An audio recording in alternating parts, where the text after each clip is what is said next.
Hi everyone, welcome to our YouTube channel black diamond. अगर आप mining सरदार की तैयारी कर रहे हैं, ओवरमैन की तैयारी कर रहे हैं, या गैस टेस्टिंग की प्रिपरेशन कर रहे हैं, या फिर आप डिप्लोमा के स्टूडेंट हो या बीटेक के स्टूडेंट हो, इससे रिलेटेड जो एकेडमिक वीडियो है वो हमारी चैनल पे रेगुलर आती रहेंगे। उसके लिए हमारे चैनल को सब्सक्राइब करके बेल आइकन को प्रेस कर दीजिएगा, ताकि जब भी मैं वीडियो डालूँ वीडियो सबसे पहले आप तक पहुँचे। और अगर अभी तक आपने मुझे टेलीग्राम ग्रुप पे ज्वाइन नहीं किया है या फिर फेसबुक पेज को लाइक नहीं किया है, तो लिंक डिस्क्रिप्शन में है, जाकर लाइक कर सकते हैं। वहाँ पे मैं जितनी भी वैकेंसी आती है उससे रिलेटेड जो नोटिफिकेशन होते हैं वो डालता रहता हूँ। साथ ही साथ उसमें और भी माइनिंग से रिलेटेड अपडेट डालता हूँ, और अब मैं रेगुलर उसमें नोट्स भी डाल रहा हूँ माइनिंग से रिलेटेड। और अगर आप चाहें तो मुझे ट्विटर पर भी फॉलो कर सकते हैं, स्क्रीन में हैंडल आ रहा होगा।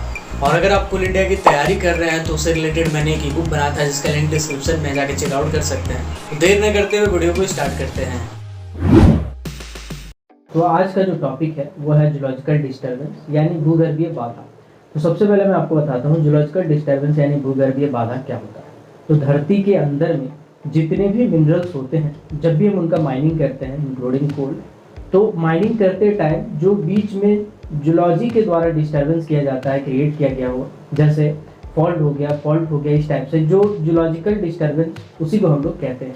मतलब धरती के अंदर जो बाधा उत्पन्न करता है माइनिंग करने में, मिनरल का माइनिंग करने में या कोल का माइनिंग करने में, जो कि जियोलॉजी क्रिएट करता है, उसको हम लोग जूलॉजिकल डिस्टर्बेंस यानी भूगर्भीय बाधा कहते हैं। इसमें बहुत सारे बाधाएं यानी जूलॉजिकल डिस्टर्बेंस होती है, जैसे डाइक हो गया, सील हो गया, फोल्ड हो गया, फॉल्ट का भी अलग अलग टाइप होता है, वाश आउट हो गया, रोल हो गया, स्वेले हो गया, ये सभी के सभी जूलॉजिकल डिस्टर्बेंस में आते हैं। तो सब आज हम लोग देखेंगे डाइक क्या होता है और सील क्या होता है। तो डाइक और सील होने देखने से पहले इस डायग्राम को आप देखिए। डाइक के बारे में मैं आपको बताता हूँ कि ये एक कोयला का सिम है। ये जो ब्लैक वाला पूरा पार्ट आप देख रहे हैं, ये कोयला का सिम है। जब इसी कोयले सिम को कोई मैग्मा यानी कि धरती के अंदर में जो तरल पदार्थ होता है, लिक्विड फॉर्म में गर्म पदार्थ होता है, वो इसको यानी कोल सिम को वर्टिकली डिवाइड करते हुए निकल जाए, या फिर उसको बीच से दो भागों में बांटते हुए निकल जाए, और इसमें फिर बाद में ठंडा होकर इग्नियस रॉक जम जाता है यानी अग्नेय चट्टान बन जाता है।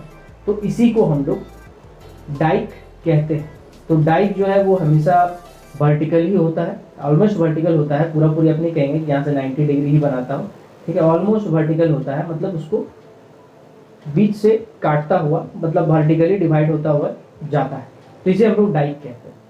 डाइक का आप डायग्राम यहाँ से भी अच्छे से समझ सकते हैं कि ये जो है ये कोल का सीम है। इसी कोल सीम में ये जो अगर निकल जाता, बाहर निकल जाता, तो उसको हम लोग डाइक कहते हैं, ठीक है। तो एक्चुअली ये एक इग्नियस रॉक होता है। जब बाद में इसको ठंडा हो जाता है, जब मैग्मा ठंडा होती है, तो उसी इग्नियस रॉक हम लोग उसको बोलते हैं, अग्नेय चट्टान बोलते हैं। तो ये चट्टान कोल का माइनिंग करता है तो काफ़ी डिस्टर्बेंस करता है, क्योंकि ये जब पार होता है यहाँ से, तो आसपास के कोयले को, चूंकि बहुत ज़्यादा गर्म रहता है, तो आसपास के कोयले को पूरे तरह से जला देता है। तो जब भी हम लोग डाइक के आसपास पहुँचते हैं तो हमारा जो बेसिक घाटा होता है वो ये होता है कि गर्म और तरल पदार्थ के कारण आसपास में झामा बन जाता है, यानी कि राख हो जाता है। कोयला जो आसपास का होता है वो राख हो जाता है। सेकेंड है कि डाइक के पत्थर बहुत ज़्यादा कड़े होते हैं, तो उसमें रूट बोल्डिंग करना या उसको तोड़ के आगे माइनिंग को बढ़ाना बहुत ज़्यादा कठिन हो जाता है। मतलब अगर हम इस तरह से माइनिंग करते हुए जा रहे हैं, इस साइड से माइनिंग करते हुए जा रहे हैं, बीच में अगर ये चट्टान मिल गया तो इसको हम तोड़ने में बहुत ज़्यादा कठिनाई होता है। और इसका जो मोटाई है वो कुछ सेंटीमीटर से लेकर कुछ मीटर तक हो सकता है। यानी हो सकता है वो 10 सेंटीमीटर का हो सकता है वो 100 सेंटीमीटर का हो सकता है वो 100 मीटर का भी हो सकता है। तो इसीलिए इसको सर्वे किया जाता है, सरफेस सर्वे किया जाता है, और बोरहोल के जरिए भी पता किया जाता है। तो उसमें काफ़ी खर्च आता है, बाधाएं पहुंचती है। इसके बाद गैस का आसपास में दिक्कत होता है कि आसपास में डाइक अगर जहाँ पर भी मिलता है उस जगह पे, आसपास में इस जगह पे गर्म गैस के चांसेस मिल जाते हैं। अचानक से हमको गैस देखने को मिलता है उस जगह पे। पानी का रिसाव होता है, क्योंकि यहाँ झामा होता है, राख होता है, तो पानी रिसने लगता है, पानी का भी खतरा होता है, सपोर्ट हमको लगाना पड़ता है अलग से, ठीक है। तो ये सब डाइक में हमें हानि देखने को मिलती है। अब हम बात करते हैं कि सील क्या होता है। तो जब भी कोई इग्नियस रॉक एक चादर का रूप में कोल लेयर के ऊपर में जम जाता है तो उसे हम लोग सील कहते हैं। यानी कि अगर आपका ये कोयला का सीम आप यहाँ डायग्राम पे देख रहे हैं, इसके ऊपर में जब कभी कोई ज्वालामुखी चट्टान, ज्वालामुखी जब मैग्मा होता है, मैग्मा धीरे धीरे इसके ऊपर में ठंडा हो जाता है और यहीं पे एक चट्टान का रूप में जम जाता है, तो इसे हम लोग सील कहते हैं। चादर का रूप में फॉर्म कर देता है, लेयर का रूप में फॉर्म कर देता है। इसका कुछ घाटा भी है, कुछ फायदा भी है। तो घाटा तो आपको जो डाइक में है वही घाटा है। आप याद रखिएगा, एक मैं ट्रिक बता देता हूँ आपको। जब कभी भी जूलॉजिकल डिस्टर्बेंस की बात की जाए कि भैया जूलॉजिकल डिस्टर्बेंस से माइंस में क्या घाटा होता है, तो आपको 3 पॉइंट याद रखने हैं। पहला जो पॉइंट होगा वो होगा सपोर्ट को लेके, ठीक है, जो कि सील के कंडीशन में थोड़ा सा अल्टर हो जाता है, क्योंकि यहाँ पे देखिए एक पूरा का पूरा इग्नियस रॉक जम गया है। अगर इसके नीचे हम कोल का माइनिंग करते हैं, आपको पता है इग्नियस रॉक पूरा हार्ड होता है, तो इस जगह पे हमको सपोर्ट देना नहीं पड़ता है। तो डेवलपमेंट के टाइम तो हमको आसानी होता है, लेकिन जब डिप्लेयरिंग करते हैं तो यही वाला जल्दी गिरता नहीं है, जिसके कारण एयर ब्लास्ट का भी खतरा होता है। एयर ब्लास्ट आपको पता होगा कि जब रूफ गिरता है तो जो इंसान होता है वो उड़ के दूर तक फेंका जाता है, दीवार वाल में लग जाता है, मर भी सकता है, ठीक है। तो अब मैं बात करता हूँ तीनों पॉइंट जब कभी भी जूलॉजिकल डिस्टर्बेंस आपसे पूछा जाएगा। पहला हो जाएगा सपोर्ट का, दूसरा हो जाएगा गैस का, हमको खतरा रहता है, अचानक से कहीं भी किसी भी तरीके से गैस निकल सकता है, और तीसरा होता है वाटर इनंडेशन, यानी कि बाढ़ का खतरा होता है। पानी अत्यधिक रिसाव होने लगता है, कभी ज़्यादा कभी कम, उसका कोई फ्लो नहीं होता है कि एक समान आए पानी, कभी भी आ सकता है, कैसे भी आ सकता है। तो ये 3 चीज़ का हमें बहुत ज़्यादा खतरा होता है। तो मैं सील की बात कर रहा था, तो सील में मैंने आपको बताया कि कोयला का जो सीम है इसके ऊपर में चादर के रूप में जब इग्नियस रॉक सो जाता है तो उसे हम लोग सील कहते हैं।